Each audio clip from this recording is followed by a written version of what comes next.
era muy simpático porque en Ovalle había uno que era mudo y hacía siempre los pantalones, pero ella después ya cuando era mayor que ya no podía, porque dice, ya voy a dejarlo ya porque ya que no podía, y entonces él cuando lo encontraba por ahí hacíase como que estaba enfadado con Sí, ella. como ya no me coses los pantalones. Eso, Sí, sí, sí, sí. enfadado. Y luego gente que venía, por ejemplo, gente que venía del extranjero, o sea, que estaban, por ejemplo, en Bélgica, había gente que estaba en Bélgica, que estaba en Alemania, y cuando venían los fines de los veranos, Sí.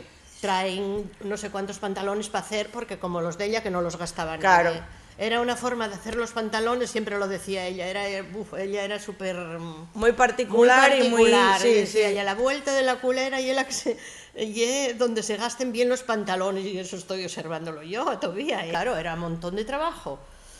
Pero ella ponías en una mañana, a ver, y sobre todo cuando llovía, ponías en una mañana, cortaba un pantalón y hacía luego. Claro, claro. Y además bien hecho, rematado, Sí, hombre. porque me echaban a mí unos bronques, sabía que las cosas tenían que ser rematadas. Que digo yo, si viese ahora la ropa que ves Que por hace ahí... farías y cruces. Sí, eso. Sí, sí, sí. Y nada, decíame ella, mira, cobraba una peseta por un pantalón, por hacer un pantalón.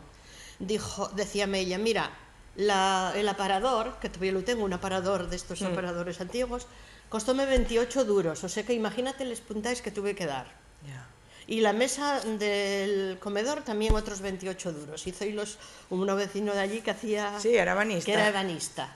Y cosas así, que decía que de cómo estaba. Y luego tenéis que... O sea, cobraba la peseta, pero el hilo además era incluido el hilo también. Claro, el hilo no, contaba no. un dinero. Yo me acuerdo de aquellos carretes de madera con el hilo. Sí, y sí. del 10, que era... Él ya cosía con el 40, pero el 10, que era un hilo más gordo, era ya para los ojales y para las cosas Sí, sí, de sí. más fuertes. Qué bueno. Eso. Qué bueno.